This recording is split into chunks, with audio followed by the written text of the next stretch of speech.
करता हूं परमेश्वर और मनुष्यों का फेवर आपकी लाइफ पर इसी हफ्ते उतरेगा और आप अलग होंगे। आप अलग ठहरेंगे अपनी ब्लेसिंग में, अपने दिखने में, अपने चलने में। यीशु के नाम में आमीन। ऊंचा चाहिए चर्च। अपने हाथों को उठाकर जोर से बोलो, मैं स्वीकार करता हूं पुलपिट के ऊपर से दी गई हर ब्लेसिंग को। ऊंची आवाज से बोलो, पुलपिट के ऊपर से घोषणा की गई हर आशीष को मैं स्वीकार करता हूं, मैं स्वीकार करती हूं। मैं घोषणाएं करता हूं सारी बीमारियां आज आपकी लाइफ को छोड़ के चली जाएंगी। मैं घोषणाएं करता हूं सारी रसौलियां पिघल जाएंगी। मैं घोषणाएं करता हूं सारी अंधी आंखें खुलेंगी और बहरे कान सुनेंगे। मैं घोषणाएं करता हूं गर्भ खुलेंगे और कान भी खुलेंगे इन जीसस ने। मैं घोषणाएं करता हूं यीशु के नाम में शैतान आपकी बॉडी को छोड़ के चला जाएगा। मैं घोषणाएं करता हूं शैतान और दुश्मन आपकी लाइफ से शर्मिंदा होंगे। आमीन। मेरे को ऊंचे वाला चाहिए चर्च, ऊंचे वाला चाहिए। अपने हाथों को उठाते हुए थैंक यू जीसस बोलते हुए, जितने जन यहां मौजूद हैं, जितनी ब्रांचेस, जितनी नई ब्रांचेस भी आज पहले संडे मौजूद हैं, सब अपने हाथों को उठाएंगे। खुदावंद यीशु मसीह के सामर्थी नाम में आज का वचन आपकी जिंदगी में 100 गुना फलों को लेके आए। अंधकार की शक्तियां इसे चुरा ना सके यीशु के नाम में। एक एक जन जो आज खुदावंद के भवन में है, एक एक जन जो उसकी प्रेजेंस में है, आज होली गोस्ट फायर से आप फील होके वापिस जाएंगे। लाइफ सेम नहीं होगी।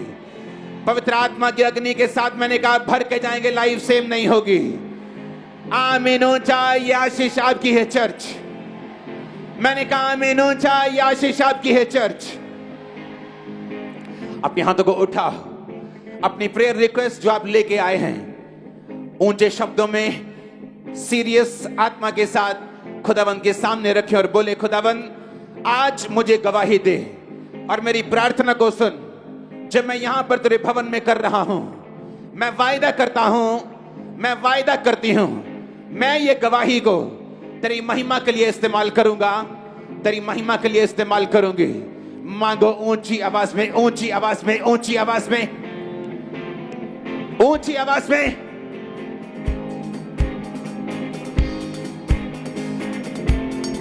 प्रार्थना के शब्दों को खोलकर मांगो खुदावन से, उसका आत्मा आपके बीच में मौजूद आपकी बातों को सुनने के लिए।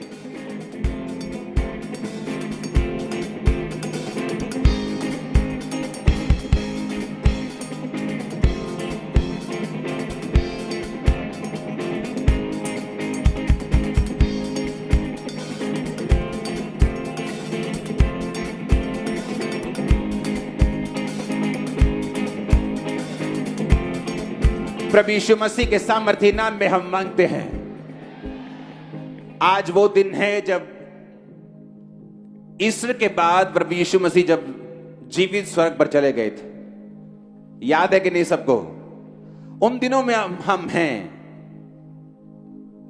आज एक एक जन जो चर्च में है, आप खड़े होकर वचन सुनेंगे अगले 10-15 मिनट, और एक एक जन पर आज ले हैंड होगा। पवित्र आत्मा की भरपूरी के साथ आप भर के वापस जाएंगे।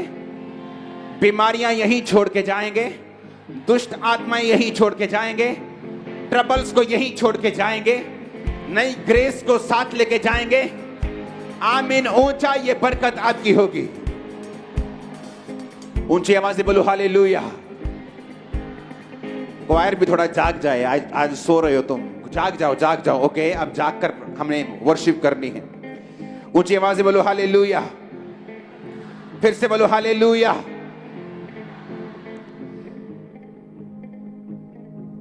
बड़े ध्यान से आपको सुनना है। भजन संहिता 32 उसकी 8 और 9 आयत।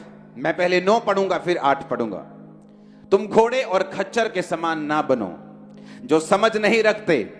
उनकी उमंग लगाम और रास से रोकनी पड़ती है, नहीं तो वो तेरे वश में नहीं आने के।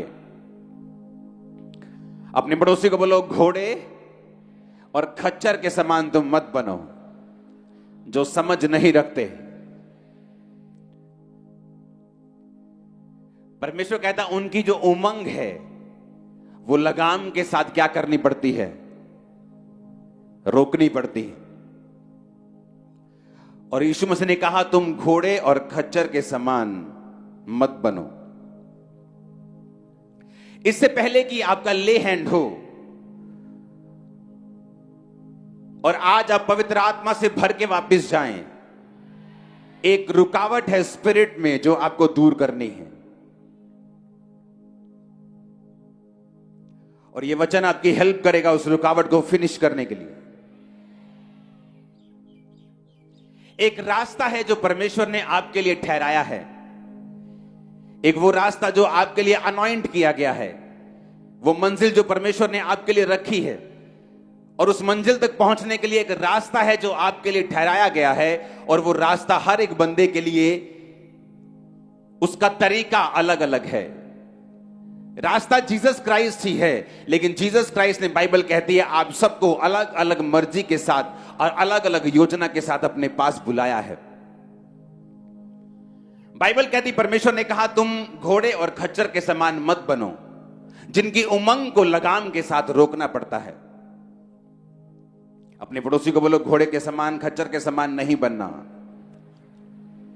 आमीन। यहोवा परमेश्वर ने कहा, योना नबी उठ और जाके नीनवे को जा और वहां पर जाकर लोगों को प्रीच कर और बता, और मेरा रास्ता, मेरे वचन उन्हें बता जो कि मैं उनको नाश करने वाला हूं। बाइबल कहती है, योना नबी, उसकी पहली बाप को, उसकी पहली आयत को पढ़ेंगे। उसने कहा, जाकर नीनवे को जा और उसके विरुद्ध प्रचार कर, क्योंकि उसकी बुराई मेरी दृष्टि में बढ़ गई है। परंतु योना यहोवा के सम्मुख से तरशीश को भाग जाने के लिए उठा और यापो नगर को जाकर तरशीश जाने वाला एक जहाज पाया और भाड़ा देकर उस पर चढ़ गया और उसके साथ होकर यहोवा के सम्मुख से, ताकि वो तरशीश को चला जाए।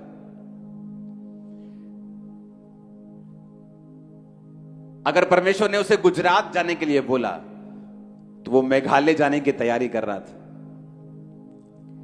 अगर कश्मीर जाने के लिए परमेश्वर ने बोला तो वो कन्याकुमारी जाने की तैयारी कर रहा था, और वो परमेश्वर से भागा।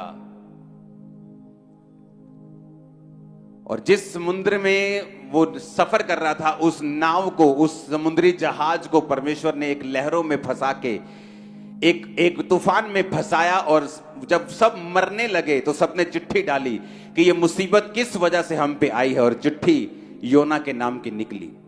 योना को उठाया गया, वो सो रहा था, कि तेरे नाम पे चिट्ठी निकली है, क्या बात है। उसने बताया कि मैं यहोवा के सम्मुख से भाग आया हूं, परमेश्वर ने तो मुझे कहीं और जाने के लिए बोला था, लेकिन मैंने परमेश्वर की आवाज को नहीं सुना और मैं प्रभु के सामने से भाग आया हूं। परमेश्वर ने मुझे नीनवे जाकर लोगों को बचाने के लिए बोला था, लेकिन मैं वहां जाना नहीं चाहता था, इसलिए मैं भाग आया हूं। उन्होंने कहा, तेरे कारण ये विपत्ति पड़ी। योना ने कहा, हां मेरे कारण पड़ी है, और अगर तुम मुझे उठाकर समुद्र में फेंक दोगे तो अभी समुद्र की लहरें जो हैं होगी वो शांत हो जाएंगी। और जब उन्होंने योना को फेंका, लहरें शांत हुई। बाइबल कहती, जब योना डीप समुद्र के अंदर चला गया, जब अंदर भी समुद्र के पहाड़ होते हैं, अंदर भी, अगर आपको मालूम हो तो माउंट एवरेस्ट से भी ऊंचा पहाड़ समुद्र के नीचे। तो बाइबल कहती है, वो समुद्र के नीचे जब वो मूर्छा खाने लगा, जब वो मरने लगा, तो परमेश्वर ने एक मछली को ठहराया, एक वेल ने उसे निगला।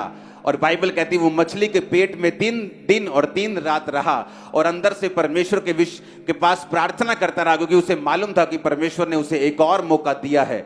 और बाइबल कहती, परमेश्वर ने फिर मच्छ को, उस वेल को आज्ञा दी, उसने जाकर उसे किनारे पर उगल दिया। वहां से वो 3 दिन के मार्ग पर उसी नीनवे को गया और उन लोगों को बचाया, प्रीच किया, उन्होंने मन फिराया, और सारे के सारे लाखों लोग बचाए गए।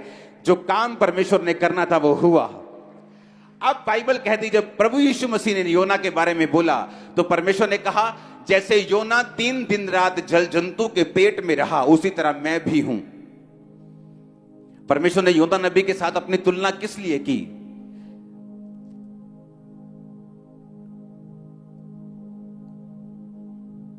आज कौन सा दिन है जब जीसस क्राइस्ट स्वर्ग पे गए? हां, क्या बोल के गए थे आपको? आज खड़े होकर वचन सुनेंगे। क्या बोल के गए थे? कि जाओ, क्या करो? सब जातियों को क्या करो? पुराने टाइम में कोई नबी होता था, परमेश्वर जिससे बात करते थे, जिस पर आत्मा उतरता था, वही ब्लेस होता था, वही परमेश्वर को जानता था, पब्लिक शक्ल देखती थी उसकी। और अब खूबसूरती क्या है, परमेश्वर ने कहा जब जीसस क्राइस्ट मर के जी उठे तो अब आपको याजकों के पास जाकर पाप माफ करवाने की जरूरत नहीं, क्योंकि आप खुद एक याजक हैं, खुद एक राजा हैं, और हमारा महायाजक प्रभु यीशु मसीह। इस बात को समझे कि नहीं? अब जिस तरह परमेश्वर योना को देखते थे और योना को देखकर बोलते थे कि योना, मैं ये चाहता हूं कि वो देश बचाया जाए, क्योंकि उनको किसी चीज की नॉलेज नहीं है, वो पाप में तो हैं, लेकिन अगर तू जाएगा तो वो उन्हें प्रीच करेगा तो वो लोग बच जाएंगे योना। और योना थोड़ा ड्रामा करके गया, लेकिन गया जरूर। मैं आपको इसलिए ये बात बता रहा हूं क्योंकि जब परमेश्वर भविष्यद्वक्ताओं को कोई बात बोलता था तो परमेश्वर जब वो बात को नहीं सुनते थे तो लगाम के साथ, जब घोड़ा मुड़ता नहीं इशारे में तो क्या करनी लगाम खींचनी पड़ती उसकी। और लगाम कहां होती उसकी? नाक के अंदर। जब लगाम खींचते हैं तो नाक में चोट लगती है, उसको दर्द होता है नाक के अंदर। उस दर्द से बचने के लिए फिर वो लगाम की बात को सुनता है और जहां लगाम बोलती है फिर वो वहां जाता है। परमेश्वर ने कहा तुम घोड़े मत बनो, कि जब मैं तुमको बोल रहा हूं, क्योंकि अब योना का टाइम चला गया, अब तुम सब योना नबी हो, तुम सब पतरस हो, तुम सब पौलुस हो, तुम सब प्रेरित हो, तुम सब चेले हो, तुम सब विश्वासी हो। आमीन ऊंचे वाला चाहिए चर्च। अब ध्यान से समझना है क्यों तुम मुश्किल में हो, क्यों तुम ट्रबल में हो, क्यों लोग श्राप के नीचे हैं, क्यों उनकी लाइफ में वो नहीं है जो होना चाहिए। क्यों? क्योंकि परमेश्वर की बात को तुम समझे नहीं। उसने कहा योना जा और लोगों को बचा। मैं ये बात पूछना चाहता हूं, जब यीशु मसीह आज के दिन स्वर्ग पे गए थे तो आपको कौन सी बात बोलकर गए थे? कौन सी बात बोल के गए थे? क्या बोल के गए थे? बोलो ऊंची आवाज में।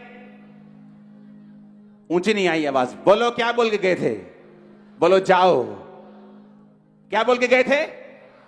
अब पूछो अपने पड़ोसी को, तुम जाते हो कि नहीं?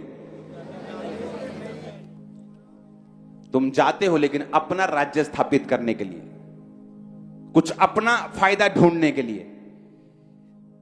तुम जाते हो लेकिन सिर्फ फॉरेन वाले लोगों के पास ताकि तुम्हें वीजा मिल जाए। तुम जाते हो सिर्फ अमीरों के पास, तुम जाते हो सिर्फ अपने स्वार्थ के लिए। उसने कहा जाओ और सुसमाचार सुनाओ। आज कलीसिया बीमारियों में और श्रापों में नहीं होती अगर उसने परमेश्वर की इस आज्ञा को पूरा कर दिया होता तो। जब योना ने परमेश्वर की आज्ञा पूरी नहीं की तो परमेश्वर ने क्या किया? लगाम खींची के नहीं? वो मौत के मुंह में गया, पूरी ड्रामेबाजी वहां पे चली। उसी तरह से बाइबल कहती है जब आप लोग परमेश्वर की आज्ञाओं को नहीं सुनते और जो सीधा रास्ता परमेश्वर ने आपके लिए ठहराया है आप उस पर नहीं चलते, फिर वो लगाम को खींचता है। हम इमोशनल ट्रबल में चले जाते हैं,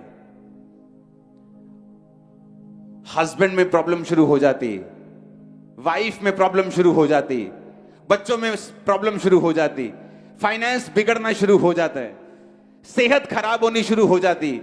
हम सोचते हैं हमने क्या नहीं किया, क्या गलती हो गई हमसे, क्योंकि बाइबल कहती है आप लोग सुसमाचार सुनाने के लिए चुने गए हो।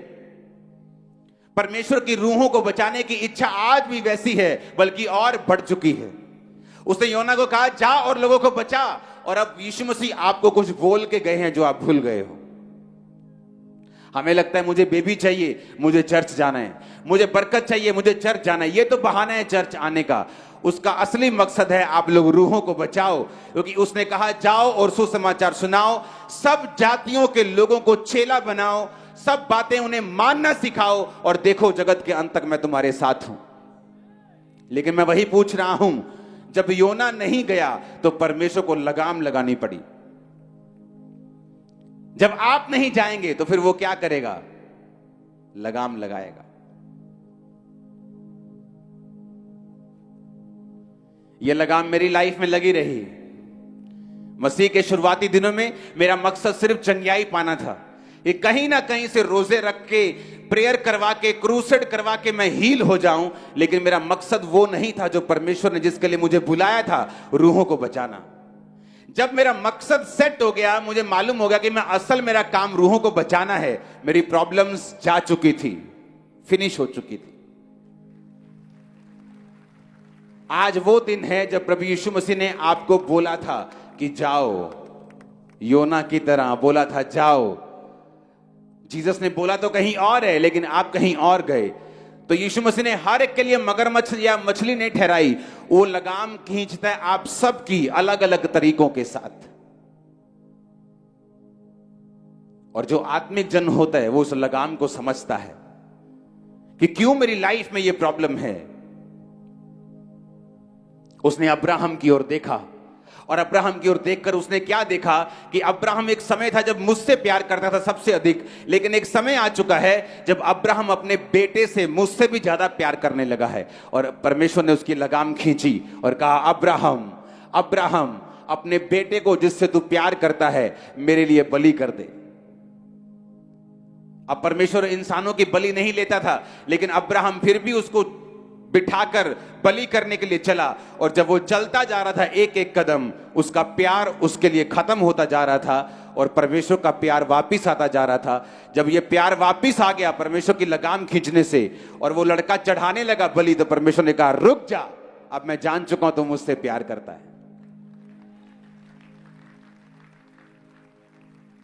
हालेलुया। आप किससे प्यार करते हैं? अपने बिजनेस से? आपका बिजनेस फिर डेंजर पोजीशन में आ जाएगा एक दिन।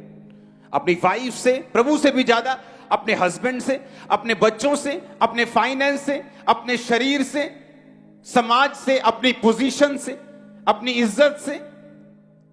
परमेश्वर के सामने किसी भी चीज को मत रखना, नहीं तो परमेश्वर लगाम खींचेगा और लगाम खींच के फिर आपको सीधा करेगा।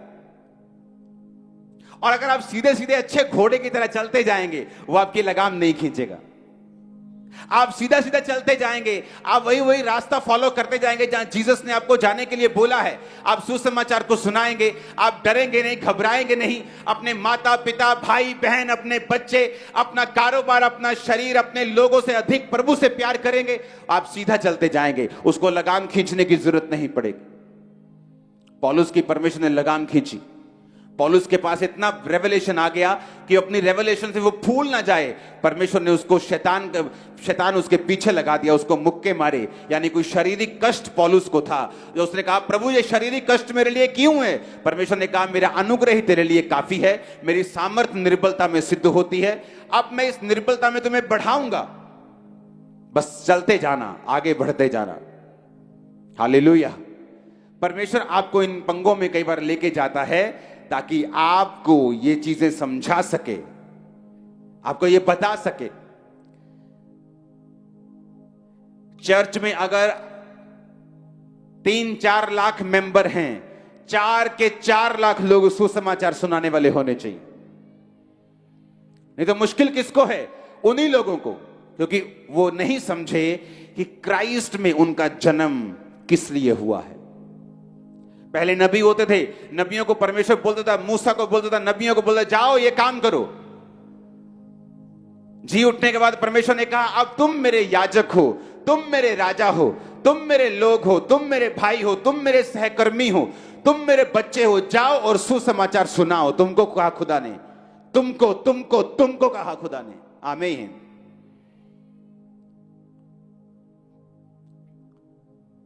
स्वर्गदूत आया जकरिया के पास, कहता है, जकरिया तेरी प्रार्थना सुन ली गई है, बुढ़ापे में तेरे बेटा होगा, तेरी पत्नी जो बांझ कहलाती है वो पुत्र जनेगी, उसका नाम यूहन्ना रखना। उसने कहा, ये कैसे हो सकता है, वो बूढ़ी हो चुकी है।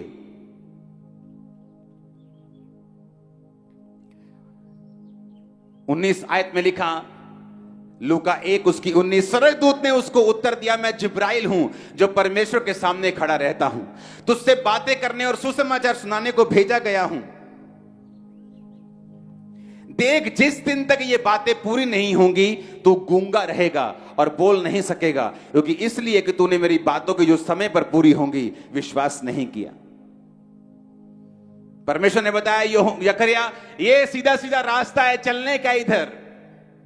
कहता नहीं नहीं नहीं, ये हो ही नहीं सकता, मेरी तो पत्नी बहुत बूढ़ी है और मैं बड़ा बूढ़ा हूं, हम तो बच्चा हो ही नहीं। अब स्वर्गदूत कहता अब तू गूंगा रहेगा, क्योंकि मुझे तेरी लगाम खींचनी पड़ेगी ताकि तू बोल बोल करके मेरे हो नहीं सकता, कहीं सचमुच अपनी पत्नी को बांझ ना कर दे, इसलिए तेरी लगाम को मैं खींचूंगा और तेरा मुंह बंद रखूंगा ताकि तेरे बच्चा हो जाए। और जब बच्चा हो गया, उसका नाम यूहन्ना उसने लिख के दे दिया, उसकी जुबान खुल गई। हालेलुया। अब यह फैसला आप लोगों को करना है कि लगाम खिंचवा के परमेश्वर का काम करना है कि सीधे सीधे करना है। हालेलुया। क्योंकि परमेश्वर ने कहा मैं तुम्हें बरकत देना चाहता हूं, आप ही की प्रेयर है मुझे बरकत मिले, आप ही की प्रार्थना है मैं छुटकारा पाऊं, आप ही की प्रेयर है मैं आगे बढ़ूं, मेरा परिवार ब्लेस हो, मेरे बच्चे ब्लेस हो। तो परमेश्वर ने वायदा किया है जब तू बोएगा तू काटेगा, जब तू लोगों को बचाएगा मैं तेरे परिवार को बचाऊंगा, जब तू सुसमाचार सुनाएगा मैं तुम्हें उत्तम दाख दूंगा, उत्तम तेल दूंगा, उत्तम घराना दूंगा, सब कुछ तेरी लाइफ में उत्तम दूंगा। जो तू मांग रहा है, तुझे मेरी सेवा करनी होगी, तुम्हें याजक बनना होगा। हालेलुया। जब एक व्यक्ति कहीं दूर जाने को होता है, फ्लाइट पकड़नी है, ट्रेन पकड़नी है, और उसका बड़ा करीबी उसके पास आया और ट्रेन चल पड़ी, तो उसको मालूम है कि अब ज्यादा बातें करने का टाइम नहीं, वो बड़ी इंपॉर्टेंट बातें उसको याद करवाते हैं कि ये काम कर लेना, ये काम जरूर करना, ये काम बहुत जरूरी है। जब जीसस क्राइस्ट स्वर्ग पे चढ़ रहे थे तो वो लाखों बातें बता सकते थे, लेकिन उन्होंने मोस्ट इंपॉर्टेंट बात आपको बोली, जाओ और सुसमाचार सुनाओ, सब जातियों के लोगों को चेला बनाओ, किसी का मुंह देखकर मत डरो, उन्हें बताओ जीसस क्राइस्ट धर्म और जात को बदलने नहीं आए, जीवन बदलने के लिए आए। लोग बदलेंगे, तुम ब्लेस हो गए यीशु के नाम में। Hallelujah, hallelujah. अपने पड़ोसी को बोलो तुम घोड़े और खच्चर के समान मत बनो। आमीन। अब आप इस बात को समझेंगे कि परमेश्वर ने योना को छोड़ा नहीं और लगाम के साथ उसको खींच के लेके आए। आप भूल जाओ आप लाखों खड़े हो, आप सोचो खुदा आपसे बात कर रहा है सिर्फ, और ये सोचो कि आपको परमेश्वर ने एक मकसद दिया है, अपने पास बुलाने का एक कारण है।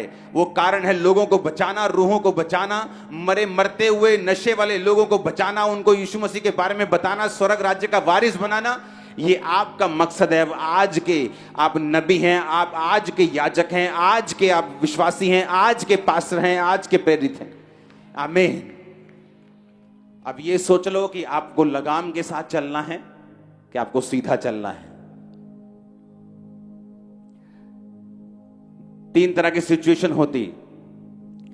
कई लोग होते हैं वो लगाम के साथ नहीं चलना चाहते, उनको मालूम है कि मैं जो खुदा की बात से इधर उधर होऊंगा तो वो फिर से मुझे खींच के लेके आएगा, मुझे दुख होगा, दर्द होगा, घूम फिर के फिर वही बोर्ड के नीचे में आऊंगा, वही ऊंट पहाड़ के नीचे आएगा। तो इससे अच्छा ये है मैं अच्छी तरह से चलूं। एक वो लोग होते हैं, एक वो लोग होते हैं जो अच्छी तरह से नहीं चलते और परमेश्वर लगाम खींच के, वो आपकी नब्ज को जानता है, उसे मालूम है आप अपने एक लौते बेटे से बहुत प्यार करते हो, वो जानता है कि आप अपने हस्बैंड से, अपने बिजनेस से बड़ा प्यार करते हो, फिर वो उन चीजों को खींचने की कोशिश करता है। वो खींचता है आपको ताकि आप लोग समझें कि मुझे पहला स्थान जो है वो परमेश्वर को ही देना है। कितने मेरी बात समझ रहे हैं?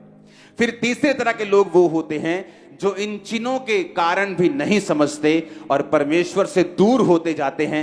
इन चिन्हों के द्वारा भी वो नहीं समझते कि परमेश्वर हमारी लाइफ से क्या चाहता है, और फिर वो हेल के लिए, वो नरक के लिए तैयार होते हैं, जो उनके लिए और शैतान के दूतों के लिए तैयार किया गया है। क्योंकि परमेश्वर जबरदस्ती नहीं करता, वो एक लेवल तक आपको समझाने की कोशिश करता है। जब वो देख लेता है वो उस लेवल से नहीं समझते, वो आपको छोड़ देता है।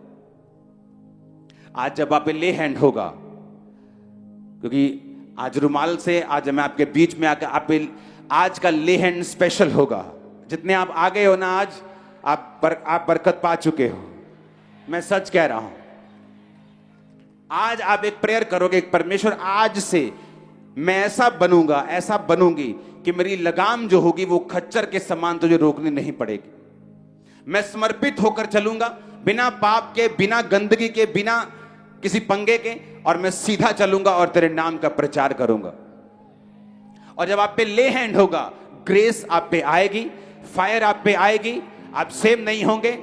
और सुना मेरी बात, जब आपकी लाइफ डेडिकेट हो जाएगी क्रिश्चियन कामों के लिए, सुसमाचार के लिए, आपको मालूम है कि मेरी लाइफ समर्पित हो रही है, वो आपको चंगा भी कर देगा, आपके हस्बैंड को भी चेंज कर देगा, वाइफ को भी कर देगा, बच्चों के दिमाग को चेंज कर देगा, फाइनेंस को भी बदल देगा। वो सारी सिचुएशन चेंज हो जाएगी यीशु के नाम में। आप देखेंगे हर वो सिचुएशन जो आपको तंग करती आई वो फिनिश होगी, और शैतान के सारी योजनाएं नाश होंगी। आप देखेंगे अपनी लाइफ में दुश्मन शर्मिंदा होंगे, आपके सामने मेज बिछा होगा, लाइफ की हर बेस्ट वस्तु उसके ऊपर होगी। आमीन, आमीन। अब डिसीजन आपके हाथ में है, आपको लगाम के साथ चलना है। हर टाइम की वो आपकी लगाम खींचे, आपको निराश करे, और फिर आप सीधे रास्ते पे चलें, कि आपको सीधा ही सीधा सीधा चलना है। ये आपने फैसला करना है। आज जब आप पे प्रेयर होगी, जब रुमाल के साथ आपको अनॉइंटिंग हैंकीज के साथ टच किया जाएगा, आप हील भी होंगे। अगर आपने प्रेयर कर ली है, अगर आपने अंगीकार कर लिया कि परमेश्वर आज से मैं तेरा काम करूंगा, आज से मैं तेरे नाम के सुसमाचार को लेके जाऊंगा, मैं लोगों को तेरे बारे में बताऊंगा, और यह आसान नहीं होगा। योना को मालूम था ये आसान काम नहीं है, इसीलिए वो भाग रहा था। उसे मालूम था अलग देश में जाके बोलना, लोगों का उपहास भी बनूंगा, लोगों के लिए मजाक भी बनूंगा, लोग ठोकरे भी मारेंगे, गाली भी निकालेंगे। उसे मालूम था, इसलिए वो भाग रहा था। भागना मत, एक बड़ी बरकत है आपके परिवार के लिए रखिए, आपके लिए रखिए, भागना मत। आमीन। जब फौजी जाता है ना, सामने दुश्मन होता है, उसे मालूम हो ये बड़ा है कि छोटा है, वो भागता नहीं। उसे मालूम है पीछे में मुड़ूंगा तो मौत भी है और बेइज्जती भी है। अब आगे बढ़ना है, दैट्स इट। घर वालों को याद ज्यादा करूंगा तो ना उनके काम आऊंगा, ना अपने दुश्मन को मार पाऊंगा। एक ही जगह कंसंट्रेशन के साथ वो करता है, जीतता है और वापिस आता है। घर पे स्वागत भी होता है, सरकार भी स्वागत करती, देश भी स्वागत करता है। आमीन। इससे पहले कि आप पर ले हैंड हो, आपकी स्पिरिट सेट होनी चाहिए। जो आत्मिक सेंसिटिव लोग हैं, जो समझदार लोग हैं, वो समझ जाते हैं कि मेरी लाइफ में यहां पर परमेश्वर ने लगाम खींची है, मेरी लाइफ में यहां पर परमेश्वर ने मुझे मुक्का मारा है, मेरी लाइफ में यहां पर परमेश्वर ने यह काम किया है, तो मुझे क्या करना है। आमीन। आपको सीधे होके चलना है। उसने आपको खास मकसद के लिए बुलाया है। बेस्ट पार्टनर्स, बेस्ट लोग आपकी लाइफ में आने का इंतजार कर रहे हैं।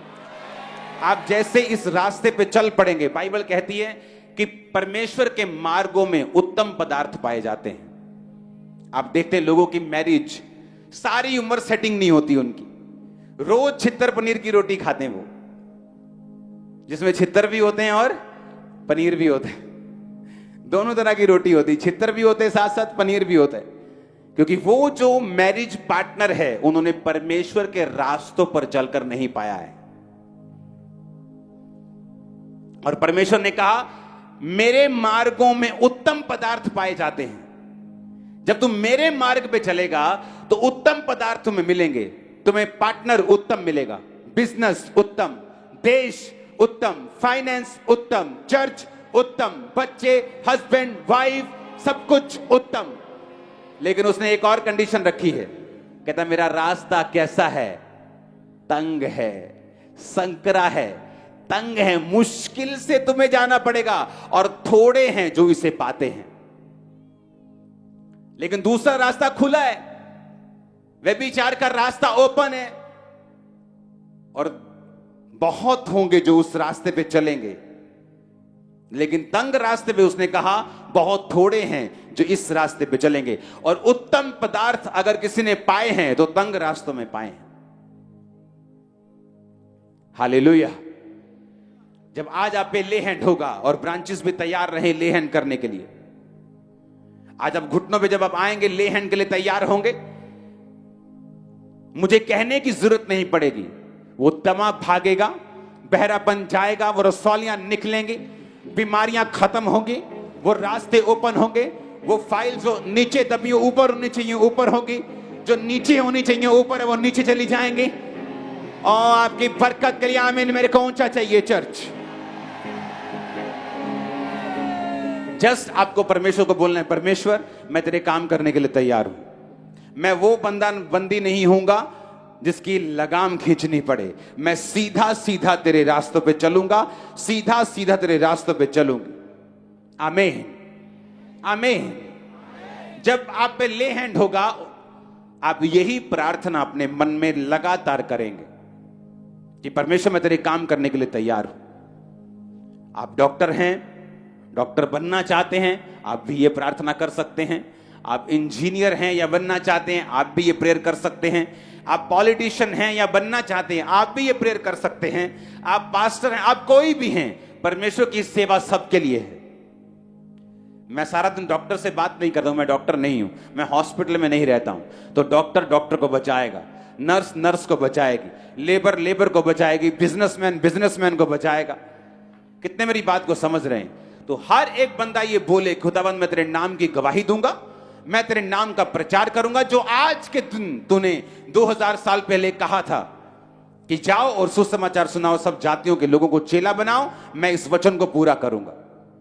आमीन, आमीन। और बाइबल कहती है जब उन लोगों ने मन फिराया तो परमेश्वर आनंदित हुआ। वो नहीं चाहता कोई भी नाश हो। लोग बोलते परमेश्वर कहां है? जब हॉस्पिटल में लोग मरते हैं, जब उनके इकलौते बच्चे मर जाते हैं, जब उनके हस्बैंड जवानी में वाइफ मर जाते हैं, तो बोलते हैं कि परमेश्वर कहां है? अरे परमेश्वर ने उसे नहीं किया। बाइबल कहती शैतान घात करने के लिए और नष्ट करने के लिए आया। आप जब मैसेज देंगे जीसस क्राइस्ट का कि वो धर्म और जात को बदलने नहीं आया, वो जीवन बदलने के लिए आया, और आप जाएंगे हॉस्पिटल्स में, जाएंगे मॉल्स में, जाएंगे लोगों के घरों में, रिश्तेदारों में आप जाएंगे, तो आप ये मैसेज देंगे और खुदा इसकी बरकत आपको देगा। मत सोचो आपको खड़े खड़े बरकत मिलेगी। मैंने कलीसियाओं में लोगों को 40-40 साल जाते देखा है, ना तो उनकी बीमारियां गई हैं, ना तो उनकी मुश्किलें गई हैं, ना उनके परिवार बदले, जो कुछ है वही है। क्यों? क्योंकि वो सेवा में नहीं है। ना ही उनका पास्टर उनको चैलेंज करता है, ना ही उनकी चर्च उनको चैलेंज करती है सेवा के लिए, क्योंकि वो खुद चर्च होके सेवा में नहीं। हालेलुया। हम एक सीरियस बिजनेस में हैं जो खुदा ने हमें दिया है। वो पैसे कमाने का बिजनेस है, रूहें कमाने का बिजनेस।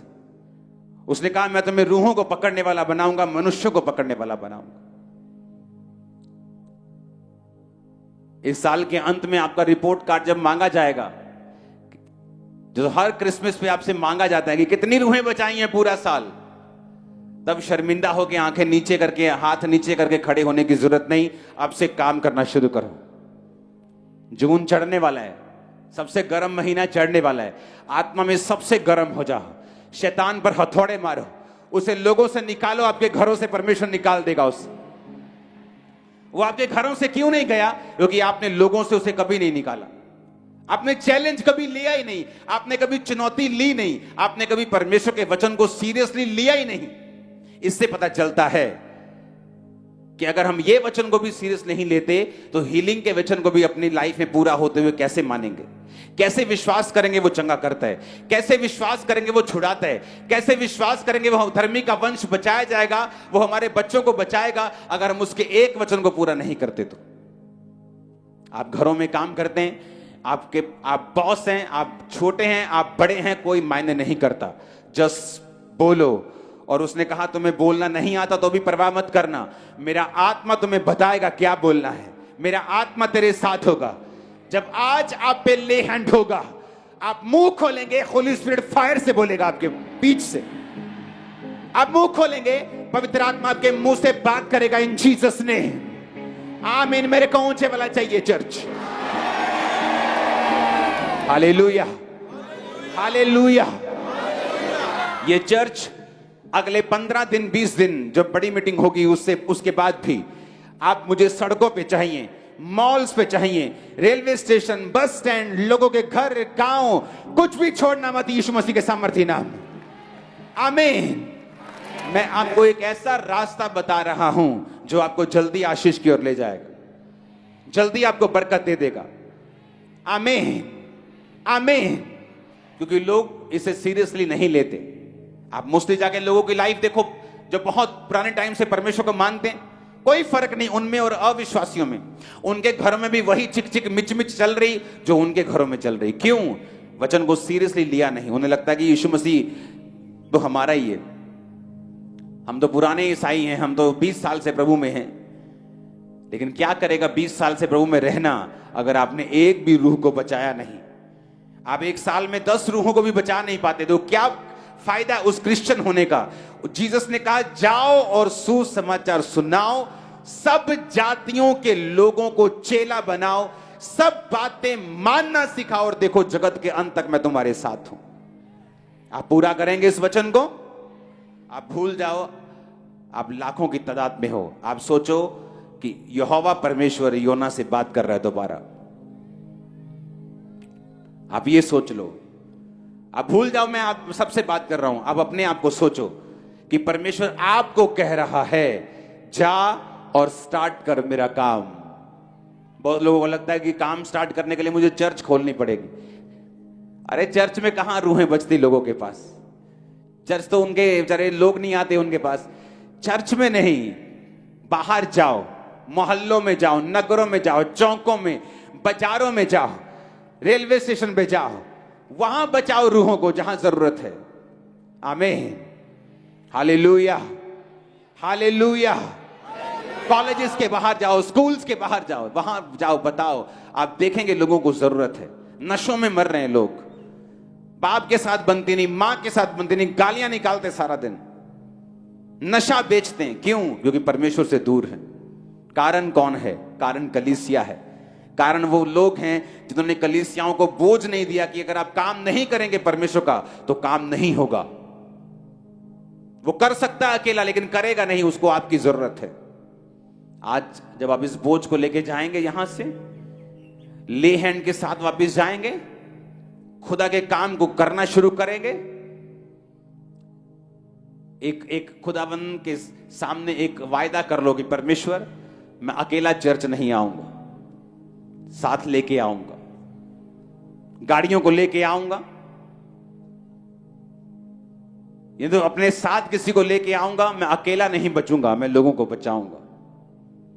फिर देखो जो काम फंसा हुआ है वो कैसे निकलता है, जो स्ट्रेस में लाइफ बीत रही है वो कैसे खुदाबंद उसे फ्री करता है। पवित्र आत्मा की अग्नि को रिसीव करने के लिए तैयार हो जाओ। वो आप पर आएगी, आपके बच्चों पे, यूथ पे, छोटों और बड़ों सब पे आएगी, बुजुर्गों पे आएगी, छोटों पे आएगी। इन जीसस नेम आमीन। चाहे बरकत आपकी है। तैयार है ले हैंड के लिए? तैयार है काम करने के लिए?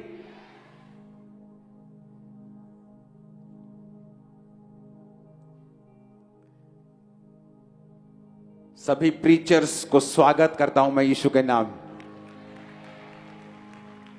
आप विश्वासी नहीं है चर्च में, आप सब प्रीचर्स, आप प्रीच करेंगे और जब आप बोलेंगे ना आपको मालूम होगा आप नहीं, खुदा बोल रहे हैं आपसे।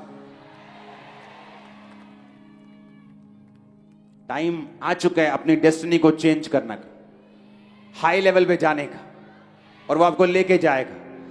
दुनिया के बेस्ट प्लेसेस आपके लिए रचे गए, बनाए गए, बेस्ट जगह है, बेस्ट चीजें आपके लिए बनाई गई। जैसे आप शुरू करेंगे ये आपके कदमों में होंगी। आमीन। ऊंचे वाला चाहिए चर्च? उठा अपने हाथों को। Thank you Jesus. अपने घुटनों के बाहर आ जाओ।